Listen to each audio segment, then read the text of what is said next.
Welcome to If You Love This Planet. I'm Dr. Helen Caldicott, and in this program we talk about the greatest medical and environmental threats to all life, such as nuclear weapons and nuclear power, global warming, ozone depletion, toxic pollution, deforestation, and many other social and political issues that relate to global well-being. So if you love this planet, keep listening.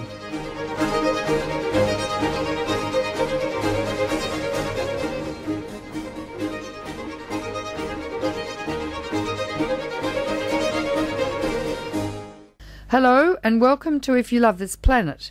Today my guest is Glenn Carroll, a visual artist who got involved in nuclear issues when the Chernobyl meltdown in Russia inspired her to join efforts to stop Vogtle 1 and 2 nuclear reactors in Georgia. She is the coordinator of Nuclear Watch South, headquartered in Atlanta, Georgia, and has been committed to grassroots direct action for 25 years. With a small group of volunteers, she led Nuclear Watch South to shut the research reactor at Georgia Tech campus in downtown Atlanta, where the Olympic athletes were to be housed. Nuclear Watch South is at the forefront of resistance to 2 nuclear reactors at Vogtle and has a decade-long legal intervention in opposition to MOX plutonium reactor fuel remanufactured from nuclear weapons. Glenn is the 2008 recipient of the Tides Foundation Jane Bagley Lehmann Award. She joins me now on the line. Glenn Carroll, welcome to If You Love This Planet. Thank you, Helen. That's a pleasure, Glenn. So you're really you're a visual artist. What happened to you? All those years ago when Chernobyl melted down. What happened to you emotionally, psychologically? Well, I was actually imposed upon by a friend. I was trapped on a raft in the middle of the river, and he just kept talking about nuclear energy. Yeah. And I was just bored to tears. But after a couple of hours, it just really clicked. You know, that plutonium is made in a reactor, that there's such a vast quantity of radioactivity in there that if anything goes wrong, it's going to be a new experience for our planet. And that our government was not only not protecting us from this, but they were doing it. So I kind of filed that away. I got a bumper sticker. I started chatting up some friends in college and art school, and they said, well, you like electricity, don't you? And I couldn't argue with them. And then 3 Mile Island happened, but, they didn't know that it was a meltdown. So I was still in La La Land. But when I hit the airport in Montego Bay, Jamaica, and this was actually before the world knew, but I heard a Rastaman in the airport say, Yaman, there's been a meltdown in Russia. Well, this was the onset of my most exotic vacation of my life, and I was on pins and needles the whole time. Every time it rained, when some Jamaicans caught a fish and then, brought it to us to eat, I just was really uneasy. And I did a painting about the radioactive reindeer, and that worked. People were interested in that. And I did some more paintings. I mapped all the reactors and painted a map of where all the reactors were. And then I saw a phone number to a group, and I'd never gotten involved in anything like this before, and I called them up, and I said, well, can I help you out? Maybe I could help you do your newsletter or draw some pictures. Maybe we could design posters. And that was how I started. But it was not very long before I realized that policy is a creative medium. And I got deeper and deeper into, what are we going to do? We really have got a thorny issue that human beings have never figured out before. And it's going to take, the best and brightest of us to figure this out. So my artwork has suffered over the last 25 years in that my studio is full of paper about nuclear, and it's really hard to sit down and make work. But I do feel like it will take creativity to meet these challenges that haven't been solved, and so I'm happy to... It's made me very happy to do this work. It's made me very happy to meet really fine examples of human beings who reach way out of themselves to figure this out. So I got to meet you. Yes, I think I find that too. I find that if I stop doing this work, I get really depressed. I even have to take antidepressants. I get so depressed. And I find that the sort of path to psychological well-being, if you will, and health, is to get really involved and spend my life and most of my energy trying to save the planet. And it actually makes me feel very joyful, and I meet people like you see, too. And but we need to get back to this blasted situation that you're facing in southern Georgia. I'm just trying to draw up the chronology of the nuclear power plant in Georgia. So would you like, before I find it on the web now, would you like to start right at the beginning, Glenn Carroll, of how this blasted Vogtle reactor situation occurred? What reactors are there now? What are they planning in the future? The corruption, the misuse of funding, the public funding that goes into these really evil, monstrous machines. Start right at the beginning, Glenn Carroll. Now, you're talking about going back to 1969? I am when so. Georgia... Yes. Okay. And were you looking for that on our website? Yeah, I'm just trying to find it now. So, in 1969, Georgia Power wanted to jump on the bandwagon to build nuclear reactors. And, of course, we know that two things had to go down historically for any utility to get into this game. Number one, the government promised to pick up that problematic radioactive waste. And when the insurance companies would not insure nuclear reactors, the government said, we'll cap the liability, and any mess you make that costs more than $10 billion, the taxpayers will take care of it. And then the utilities got on the bandwagon, and Georgia Power was right there. And they proposed to build 4 reactors at Vogtle for $600 million. And they breezed through that in 6 months and went bankrupt. Then we have a public service commission here that's really been helpful to Georgia Power to help them do whatever nefarious ideas they have, no matter how ill thought out. Well, what is the public service? I don't understand what the Georgia Public Service is. The Public Service Commission is a body of 5 people that are elected to 6-year terms. By whom? By the people of the state of Georgia. Oh, yeah. We've always been disappointed in their votes. There hasn't been a vote that went against Georgia Power in its history. Sometimes we get 2 votes, sometimes we get 1 vote, sometimes we think somebody draws a straw and says, I'll vote against it, so they won't think we're, up to something. Well, how come, what I don't understand is, when I go to Georgia, they say Georgia Power runs the whole state. I don't understand why they're so powerful. Where do they get, they're called Georgia Power, right, but, they generate electricity, but how come they're so politically powerful, Glenn Carroll?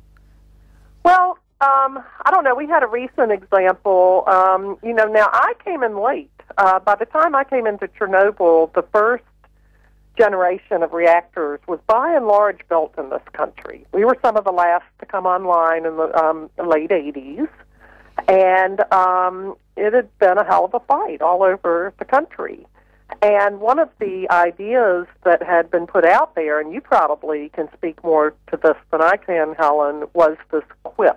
Construction work in progress, and the idea that it was so expensive to build these things and it took so long to add them to the grid where you could start charging for the electricity that they came up with this plan that customers should pay for it before it's built. And that was pretty much found unlawful throughout the country, and I don't quite know how the campaigns went, but Georgia also did not do that. But this time, and I lived this, 2 or 3 years ago, Georgia Power had 1 lobbyist for every 3 legislators in our state legislature. Well, where do they get their money from to pay for their lobbyists? Well, the Public Service Commission gives them rates which ensure a 12% profit. So the people... And here lately, they officially put it down on paper that there would be automatic rate increases to ensure a 12% profit. So the people of Georgia are funding the Southern Georgia Power Company. They fund it to provide lobbyists to lobby the elected officials to build nuclear power plants to poison the people of Georgia. Yep. And they're lobbying Washington. I mean, to go back to this chronology, they almost went bankrupt 6 months in. They blew through the $600 million they said they could build 4 reactors for. And how any sober-minded person agreed with this is unknown. So when did they go bankrupt? What year? It was 1971. Uh-huh. And they strong-armed all the little electric municipal corporations and all the little co-ops all over the state were pretty much forced to buy shares in Vogtle. And they would, share the power. Because one of the things that was going on over the 20-year saga of building, they went from 4-reactor project to 2. And it took 20 years to build. And the final tally was something in the order of $6.9 billion. Up from the $600 million they said they could build 4 reactors for. And meanwhile, my forebears, the group I joined, they produced periodically studies that showed that it would be cheaper to abandon the plant, absorb the cost, and go forward with renewables. And that was just ignored. So the long and the short of it is, and it took me a little while to figure this out, Southern Company is obsessed. They never gave up on the 4 plants, the 4 reactors. And we were just talking about lobbying, right? Well, they've spent the 15, 20-year interval between finishing the 2 and getting started on the 2 that just got licensed. They've been up in Washington lobbying. They were there when the Nuclear Regulatory Commission went from the 2-step licensing, so you had a chance to check out the reactor you built before you switched it on. They were there when that changed to 1-step licensing. They were there when Dick Cheney made his secret backdoor energy plan. And to me, the biggest scandal of all is they put a Federal Reserve Bank officer in place from 2002 to 2010 to shepherd these loan guarantees. And so they've just really been working a program to make sure they finish their 4-reactor vision. Well, now, wait a minute. And I kind of have my hat off to them for focusing on it. I don't. I think they're evil. I think they're absolutely evil. So they built 2 reactors in Georgia. A, where are they located? And B, when were those 2 reactors completed, Glenn Carroll? The first 2. Yeah. When were they completed? Yes. They are in Burke County, which is one of the largest land area counties and one of the most sparsely populated and one of the poorest counties in Georgia. It's very near Augusta, which is known to people for the Masters golf tournament, is in Augusta. For the what tournament? The Masters golf Oh, tournament. the Masters golf tournament. Yes, yes. So now Augusta is on the Savannah River. Yeah. Savannah is a couple of hours downstream. It's a port city. Augusta is up. It's also very near the Savannah River Site Nuclear Weapons Reservation. Yeah. And on a clear day, you can see the cooling towers of Vogtle across the river from Savannah River Site. And even our Nuclear Regulatory Commission judges have commented on the high concentration of radiation in this region. We're having a historic drought. I want to make sure that's understood, because one of the things that we've really studied on meeting the challenge of these new reactors all over is the water consumption is incredibly high for these reactors, and we feel that we're already drawing all that the river can handle.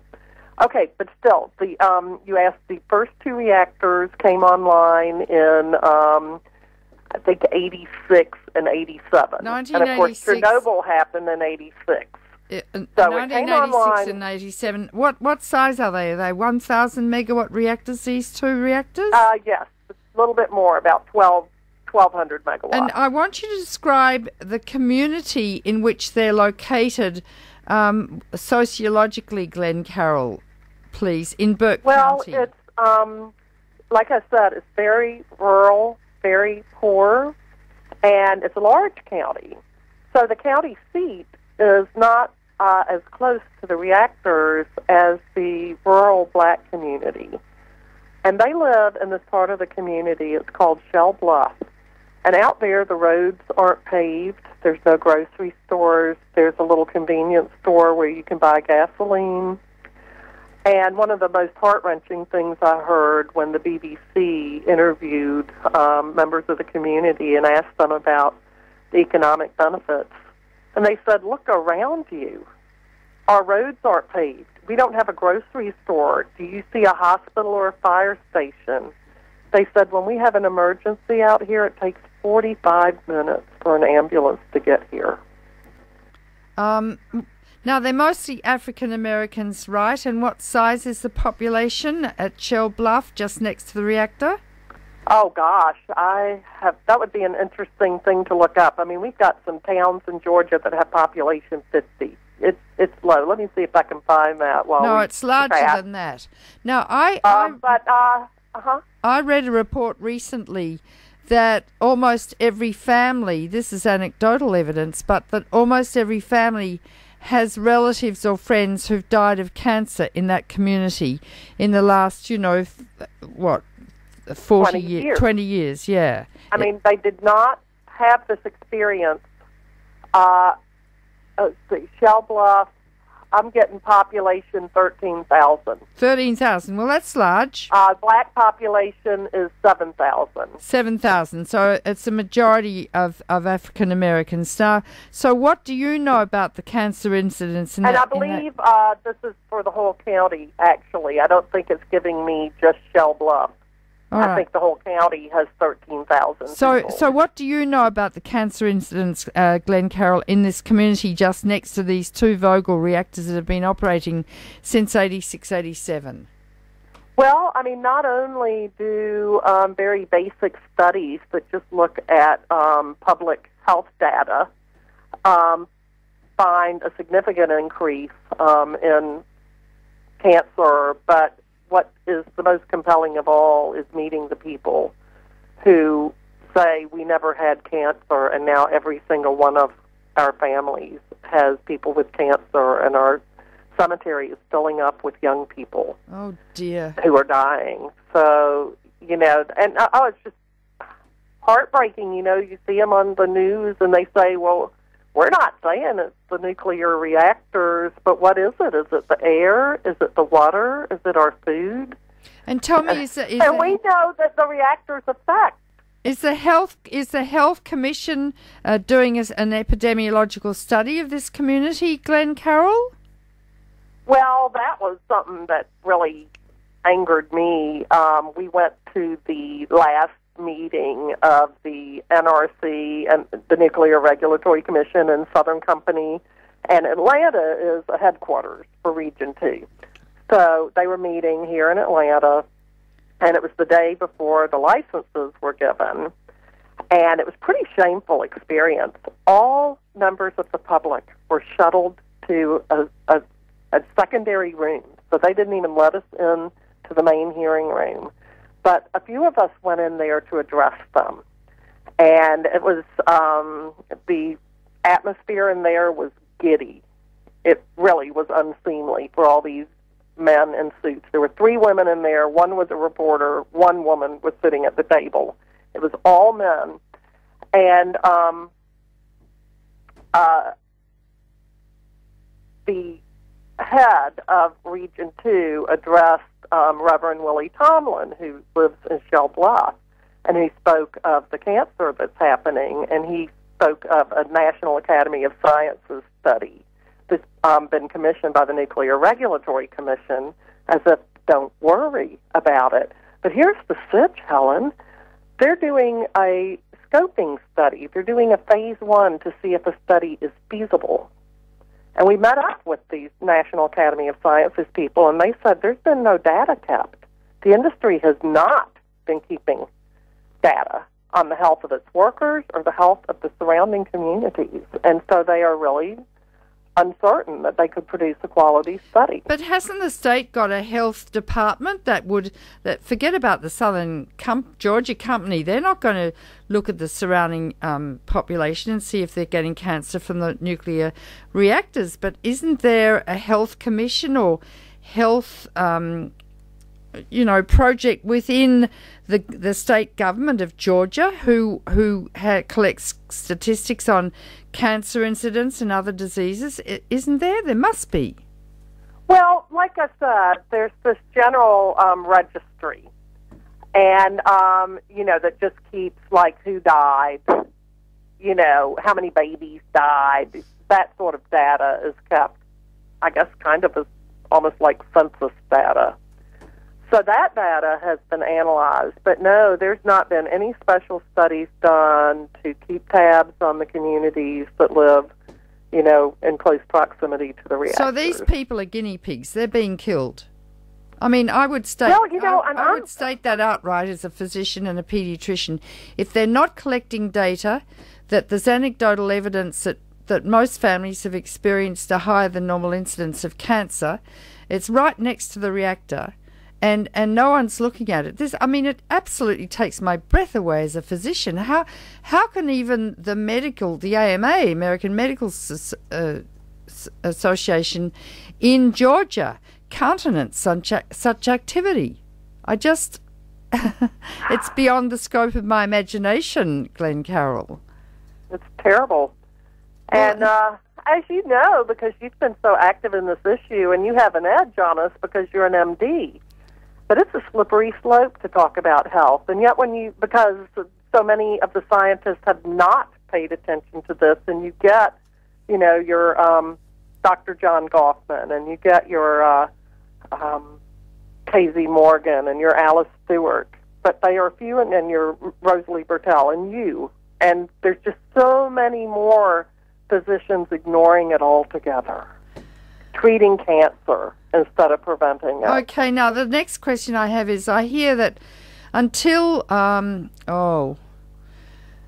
10 years ago, I think, the EPA, Environmental Protection Agency, was studying the food and the water in Shell Bluff and in Burke County for radiation, and they stopped doing that. Can you fill us in on that, please, Glenn Carroll? Okay, now it's not the greatest, but what happened was, as I mentioned before, the Savannah River site, which is the second largest nuclear weapons reservation in the country after Hanford and Washington, is right across the river, and it's been operating since 1950. And as you know, it operated in secrecy until the late 80s when, we tried to paste on some environmental oversight, but it was really an environmental disaster over there, and it's still a problem. And it was the early 90s, and tritium was found in residential wells in Burke County. But it was thought, and the whole program was related to Savannah River site, that the tritium was from there. And Department of Energy, which sounds like it would be making electricity, but it actually does a whole lot more bomb making in our country, gave a grant to the state of Georgia to the tune of about $700,000 a year to monitor 5 counties, the food, the water, the fish, the soil, the air, the plants, the deer, the milk. And but it was really oriented towards Savannah River site. And this was administered by our Georgia Environmental Protection Division. And I'm losing track of the time now because, like you said, it's been about 10 years ago that it lapsed. And it actually lapsed because our first Republican governor in the history of Georgia did not reapply. And several groups, including Georgia WAND, which you, of course, founded WAND, have really pushed hard to reinstate this monitoring. And it's quite a saga of promises and broken promises, and even the latest promise that came from the deputy director of the Department of Energy. She has been fired, and her position hasn't even been filled. So we just have been in limbo for a long time. And we are whispering louder now that we really think the reason they did stop the monitoring was because of Southern Company's and Georgia Power's plans to build 2 new reactors. You know, we just found tritium there. We're finding tritium everywhere we look in this country. And they just did not need the enhanced scrutiny. All right. And, going back to that meeting last week, I watched those guys with a straight face tell us that the Nuclear Regulatory Commission's data that they keep on all the reactors in the country are the data that's submitted by the licensees, by the utilities that run those things. And it's just a joke to think that the Nuclear Regulatory Commission can go in and find out if they're falsifying data. I would expect that the data is false. Terrible situation. I'm getting mad all over again. Well, let me tell the audience what tritium is. Tritium is radioactive hydrogen. It's H3 instead of H2. And the nuclear industry will say, don't worry, it's only just radioactive hydrogen. Now, they say that, but in fact, they're very scared of tritium. And if you go to the Journal of Health Physics, which is the journal of the nuclear industry, you'll find in the early 1990s and on a large body of literature on tritium. They have injected it into rats, into mice, and they have looked at all sorts of abnormalities induced by tritium. It only produces beta radiation, which is an electron given off from the atom, but it's very damaging to genes. So it's very carcinogenic and can cause cancer in any organ. It also causes a very bad fetal abnormalities, so the baby rats and mice are born grossly deformed. It also damages genes in the eggs and sperm, which are passed on generation to generation to cause genetic disease in the future. And so it's very, very dangerous stuff. Now, tritium, of course, combines with oxygen to form H3O, or tritiated water. So if you're immersed in a fog near a nuclear power plant which is emitting tritium, or near the Savannah River site just near Shell Bluff and Burke County, the tritiated water in the fog is absorbed straight through your skin. Tritium also enters the body by inhalation through the lung and by ingestion through the gut. It is bioconcentrated in the food chain, so the food becomes radioactive. Trees become radioactive. Tritiated water drops from the leaves of trees at night onto the ground.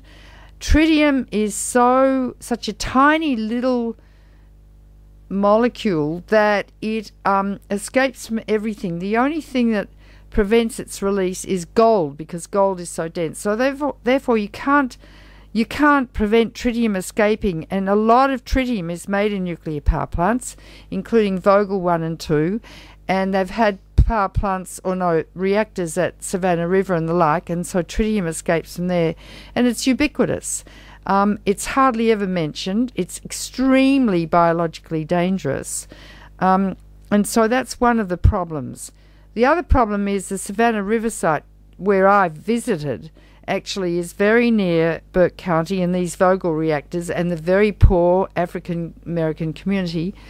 And Savannah River site is just like descending into Hades. It's just unbelievable, with huge tanks of hot radioactive waste, many of them. Plutonium is buried in the soil there and is leaking.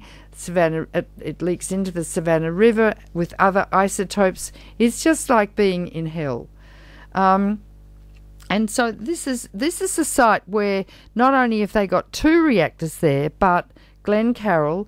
They've just decided to build 2 more. Now, I want you to go back, please, and explain to the audience the change in the licensing procedures. I, in fact, wrote about these changes in my latest book on nuclear power called Nuclear Power's Not the Answer. But there were 2 steps in the licensing process for nuclear reactors, and those licensing requirements have been changed. Can you explain to the audience what they are, please? Well, in the olden days, we used to get a license to build a reactor. When the reactor was completed, it went through an exhaustive, I don't know how exhaustive it was. I'm pretty cynical, but they went through about 1.5 to 2 year process of analyzing the quality of construction, compared it to the designs. And, of course, one famous case was at Diablo, where they actually built a whole reactor over a 10-year period as a mirror image of its design. Now, that's evil. But that came under scrutiny, you see, because you would look it over before you would give it a license to operate. So the first license was given to build the reactor, and then for construction. The second license was given once the reactor was constructed to make sure it was okay. Now, I want to, maybe insert here that the failure of the nuclear industry to produce the 1,000 or 2,000 reactors that they envisioned, and they were held at just a few more than 100, we activists were blamed that we got in there and we drove up the costs. And, of course, 3 Mile Island was blamed because it rightfully brought about some design changes that had to be put in to make things safer, and which haven't been done all that well. But that the Nuclear Regulatory Commission was just too strict. And so the Nuclear Regulatory Commission, was lobbied to make a change. And so the one change they made in the early 90s was to do this combined operating license, which is what Vogtle was given last week. Yeah, describe it. One-step licensing. Now, well, it's got another component. It was supposed to be that we would do, historically in this country, every reactor we built is unique. And so that was considered a problem. It was considered that France succeeded with nuclear energy better than we did because they had a couple of designs and they stuck with them and they built them over and over and over again. So General Electric and Westinghouse and they keep changing their names too. But there's another design out there that's not as prominent as GE and Westinghouse, and it's eluding me right this minute. But they were all supposed to get a license for their design, so that would be done separately. So then when Southern Company thought to build a reactor, they would pick a design that was already licensed. And maybe we'll have time to talk about that, because the Westinghouse AP1000 that Southern Company proposes to build had a license, but they changed their design, I'm convinced, to reduce costs. And part of that design is actually doing away with the containment building. So maybe we'll come back to that, because containment buildings are pretty important. That's what we watched blow up at Fukushima, and they're actually talking about building reactors that don't have containment domes. So anyway, that got kind of complicated because Westinghouse, went back and went through like 19 revisions before they got their license, which happened right before Christmas. They also got another step, which I think is going to be hard to live with, and it's called an early site permit. And they were trying to remove the uncertainty that utilities were experiencing, that they were blaming for cost overruns. So Southern Company was a leader in this. They were the first utility to test this new regulation, and they did achieve their early site permit. And what that does is that lets them go through all the environmental scrutiny for the site and that license is good for 20 years.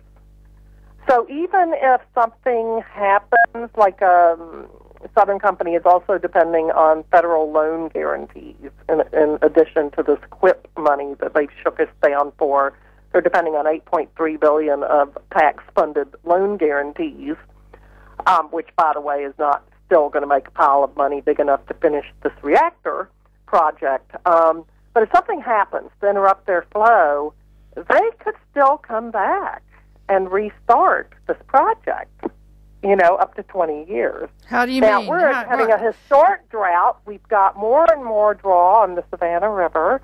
It's just crazy to think that we can really anticipate how the world's going to be in 20 years, and yet that is what the Nuclear Regulatory Commission has put out there. So those are three basic changes. I don't understand, Glenn. Something happens to interrupt their flow. Flow of what? Flow of money? Flow of water? What are you talking about? Well, their flow of, forging ahead with the project. And right now, our greatest hope lies with stopping the loan guarantees. It was much talked about that Solyndra, the solar company, defaulted on their loan guarantee, which was for $500 million, which is a lot of money, but that's only a fraction of what we're talking about giving to Southern Company. And by the way, Solyndra failed because of the success of solar. It just got in the game too late with the bulky program, and they just were not able to get traction. But that same success with solar is bound to interrupt the success of the nuclear project. Do the loan guarantees come from the federal government? Is that what you're talking about, or from the state? That's right. Because of the failure of Solyndra, and this could work in our favor, there is bipartisan pushback saying we've got to hold the phone and figure out what DOE is doing wrong, that they're giving huge sums of money to companies that are failing with their projects. And so right now, it's under an audit has been done. It's been criticized because it really only looks at the success rate of loan guarantees, and the criticism is really not looking at how Department of Energy actually selects the people that it would give money to. But be that as it may, it's right now under White House review. And so we're really hopeful, and we're generating a lot of letters to hopefully get them to sober up and realize that, listen here, Helen, this is really creepy. They're soaking Georgia ratepayers for $2 billion, $1 billion of that, and this is for the upfront cost. This is to give them enough, a rosy enough financial picture that they will actually qualify for these $8.3 billion in loan guarantees. $1 billion of that is pure profit to give them that 12% profit. Okay, so the whole package is just to make them look great on paper so that they can then borrow money. And remember, it was a Federal Reserve Bank officer that helped arrange all of this as CEO of Southern Company. So then they get the $8.3 billion at 0% or 0.5%. I mean, where can I sign up to borrow money at such an advantageous rate, right? Then they're talking right now that it's going to cost $14.6 billion to do this project. They've got $10 billion lined up. Nothing with the Georgia ratepayers. Oh, and I want to insert here that Southern Company has a very wide market, and for all we know, this power is going to be sold to Texas. So Georgia ratepayers pay for it, but Texas may get the power. Other people point out that by the time they finish it, they'll be dead, so why should they have to be paying for it?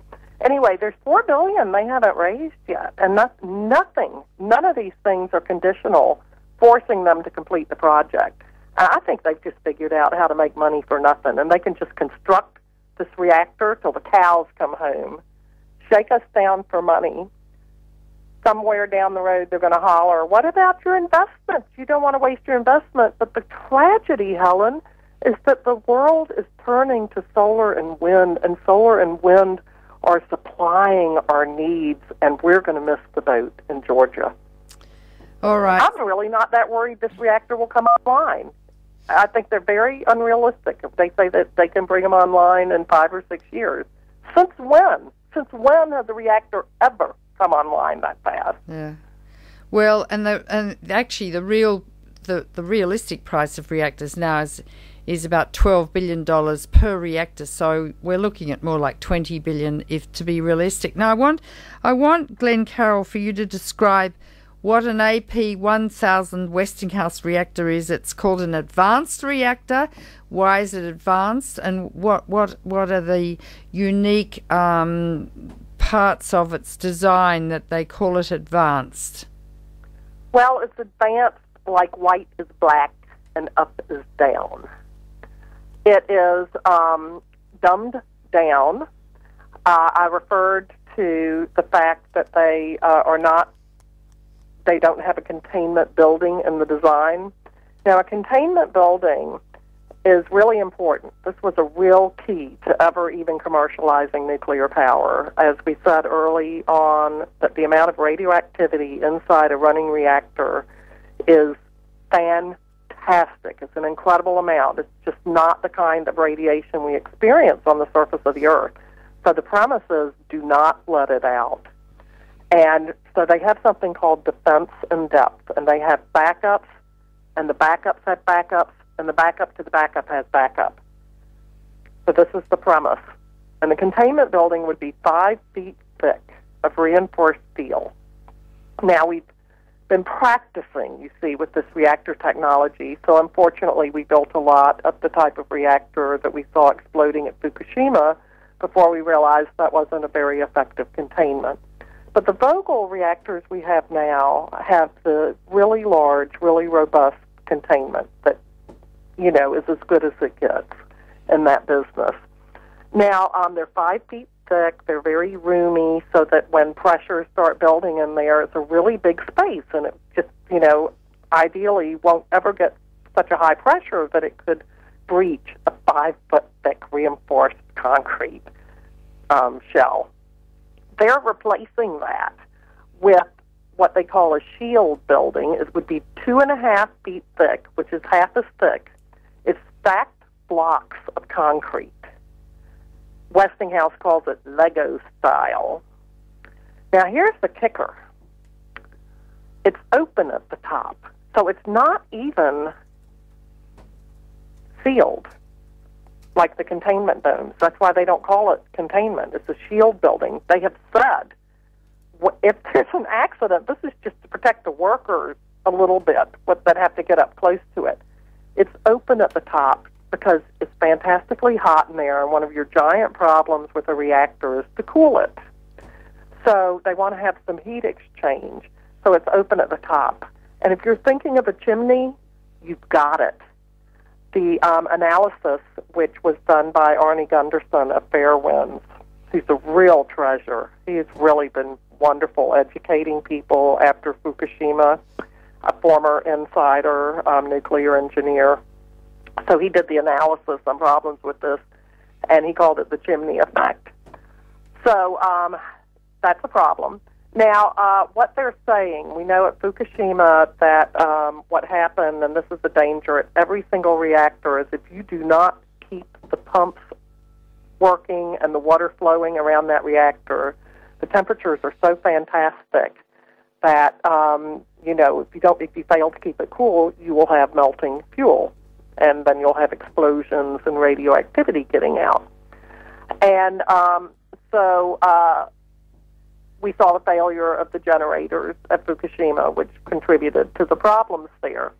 Well, what they're really hanging their hat on and bragging about is the 1 million-gallon tank of water, which will sit atop the reactor vessel. Now, keep in mind, this is a 8 million-pound thing. This thing's going to weigh 4 tons. Did I do the math right?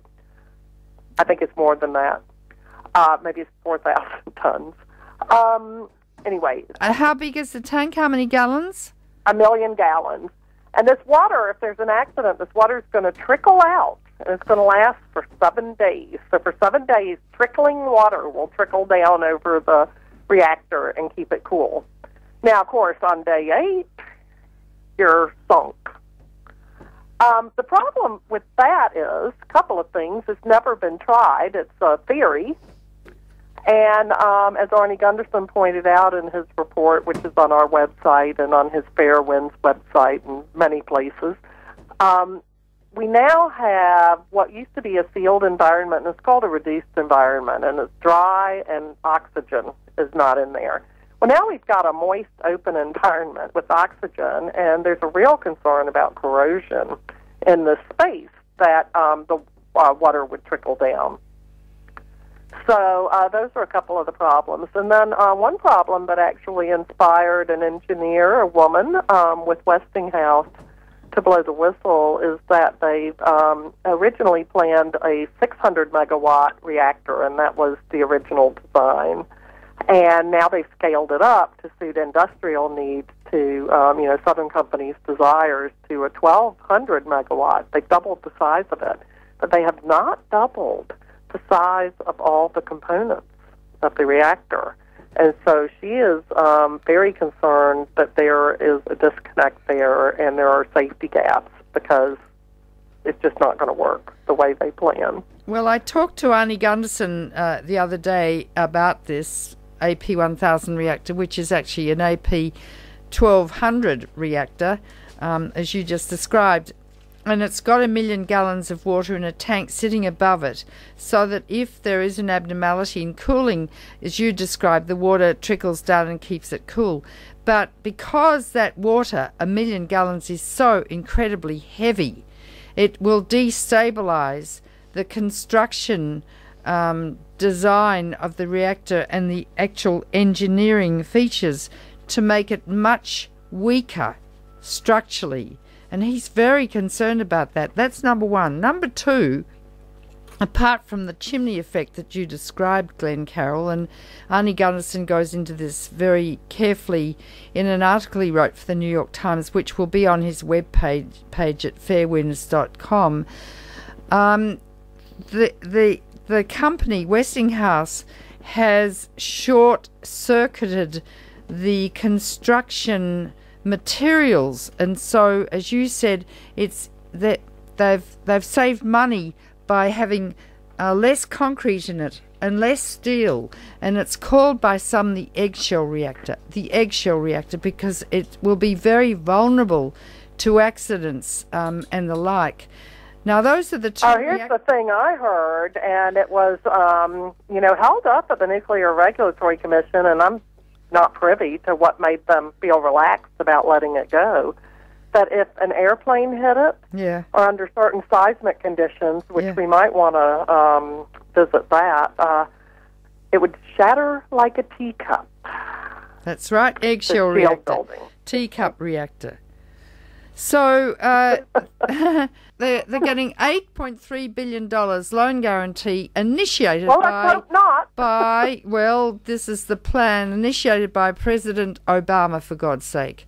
It was initiated by, the whole program was initiated by Bush, but in his second year in office, Obama certainly disappointed me when he stepped up and announced that Southern Company, and Southern Company, by the way, is the only utility that's actually been named to receive loan guarantees. That's There's correct. still $10 billion that haven't been, dedicated to anybody yet. This is the first license that has been granted for a nuclear power plant, since 1974, Glenn Carroll? 78. 1978. First one since 78. Now, what really disappoints me, and I'd just like to say that, is that President Obama is pro-nuclear power. His main advisor is David Axelrod, who worked for Exelon. Another person he's got very close to him is John Rowe, who's the president of Exelon, and Exelon has about 13 reactors in the state of Illinois, the most heavily nuclearized state in America. And also, who's now the mayor of Chicago? Rahm Emanuel worked for Exelon too. And also, Obama received over $250,000 during his first campaign from Exelon. So he's a nuclear power president. I always have thought that if I could spend just half an hour with him alone and talk to him about the medical effects of nuclear power upon children and future generations, that I could convince him to become an anti-nuclear power president, because he's got two little children who he absolutely adores. And he's obviously a man of deep sentiments and emotions and much love for his family. But trying to get to him is almost impossible. As we talk, Glenn Carroll, I can't help feeling the most extraordinary indignation how these people can conduct such evil. And I'm reminded of what Edmund Burke said, that Englishman way back in the 1800s. That Burke County is named after. Is that so? That's right. Isn't that crazy? so? Say it, Helen. I'm listening. He said, "The only way evil flourishes is for good people to do nothing." I shall repeat that. The only way evil flourishes is for good people to do nothing. Now, the problem we have is, can we get there in time before there's another nuclear meltdown like in Indian Point, 35 miles from Manhattan? And these reactors, they'll keep them operating, as long as they possibly can. Or B, India and Pakistan don't go to war with each other and blow up nuclear weapons and cause nuclear autumn and the death of billions. Which is an absolute possibility, because I interviewed a wonderful physicist recently called Pervez Hoodboy from Pakistan, who actually admitted that's a possibility. And can we get the renewables up in time, as you are so optimistically discussing, Glenn Carroll, in order to close down all the reactors, but more, also close down the coal-fired plants, which are inducing global warming as we speak? Can we do it? And I think the key to survival of the planet now is for all of us to rise up, get off our Facebooks, get off our bottoms, get off our couches, and get out there. And I think one of the great things that is occurring really is the Occupy movement. And I think it's time to occupy the NRC. I mean, I really do. The NRC is a sycophant of the nuclear industry, paid for by the nuclear industry, except for its president or chairman, Greg Jaczko.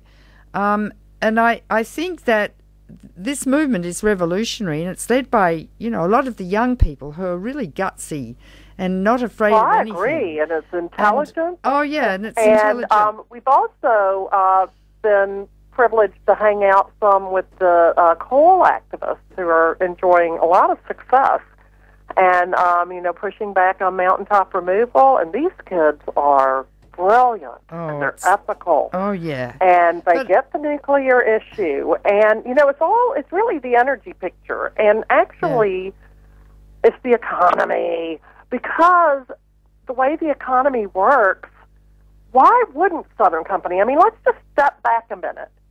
The game appears to be legitimate. It hasn't been shut down as being unlawful. People aren't going to jail. Wall Street bankers aren't going to jail. The way this game works, there's big profits to be made if you're lucky enough to get in the high-stakes nuclear poker game. That big money is not there for solar and wind. And so us dedicated activists can sit there all day long and say it will be cheaper and more efficient, but cheaper and more efficient does not translate into profits for these big corporations. Yeah. So really, the Occupy movement, bringing, and you know what, Helen, I don't know about you, but everywhere I go, and people aren't going down there necessarily, and they might not want to align themselves with Occupy, but all my neighbors, everybody I know, they get it, that something's really sick and wrong. Well, what about, okay, so Glenn, we're about to finish, but what about occupying the Southern Company? I'll come and do it with you. Well, our friends over at WAND weren't even allowed to come into the press conference the other day. No, I don't mean that. I mean occupy. Make sure you got your bail money. Occupy the building. Their stupid conferences are orchestrated so you don't get a word in edgeways, and there are policemen there. I mean, occupy the building. Every May, buy a share of Southern Company stock and come to the shareholding meeting, and we'll mic check them. Occupy it, mic check. I actually spoke at Caldicott Park twice, and I love the mic check. Let me just describe that, and we'll finish the interview. But anyway, you stand up before this sort of unruly mob of people. There are dogs, babies, men in pinstripe suits, women in fur coats, the whole schmeal of society. And I stand up, and someone stands beside me, and someone yells out, "Mic check!" and everyone says, mic check. And then I say, Indian Point is 35 miles from Manhattan. And the person... Indian Point is 35 miles from Manhattan. Yeah, the person next to me repeats that, and then it goes back into the crowd, and then the crowd repeats it. Indian Point is 35 miles from Manhattan. And as they repeat it twice, because they're saying it themselves, they take it into their brains and they really hear it. And then I say, if there was a meltdown at Indian Point, millions could die in New York. If there's a meltdown in Indian Point, millions could die in New York. And so it's a very powerful way. And in fact, they're taking over like the shareholders meeting at Southern Company, and you do mic check, and it absolutely phases everyone out because they can't stop it because the whole crowd is repeating what he said. Well, the thing is people love it. The people that hear it, yeah. It's just kind of magic. Yeah. Now, Helen, you hit on Indian Point a couple of times, and I want to say something else positive. Vermont Yankee could shut in March.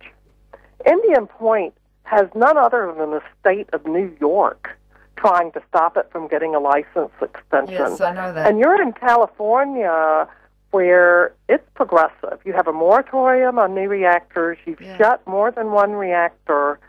There is hope, actually, to roll back old reactors, I think. And that's not happening here in Georgia, so I get discouraged being the only state where we've got 2 new reactors and we've got this horrible monopoly that owns the legislature and the Public Service Commission. But, worldwide, there's tens of thousands of people in the streets in Japan. There's thousands of people, and they're getting hurt in India. But they're pushing back on reactors under construction in India. So sometimes we have to remember we're not even the only country on Earth. And yes, that's a very important thing for lot more Americans to remember. Activism in other countries. You are not the only country on Earth. Anyway, look, on that really happy, optimistic, exciting note, Glenn Carroll, I thank you very, very much for this interview. It's been fascinating. I hope everyone listens and actually gets out and puts their body on the line in Occupy Southern Company, in Occupy the NRC, in Occupy your State House, in Occupy the Congress. Let's go for it when the weather warms up. Thank you very much, Glenn Carroll. It's been great talking with you, Helen. Okay, lovey. See you later. Today on If You Love This Planet, I've been speaking with Glenn Carroll, a visual artist and a coordinator of Nuclear Watch South in Atlanta, Georgia. All right, well, that's it for today. If you want to contribute to this wonderful radio program, although I say it myself as shouldn't, as my mother would have said, go to our website at ifyoulovethisplanet.org, and there is a place to donate money. I'd be very grateful. Thanks for listening, and we'll be back with you next week. Bye for now.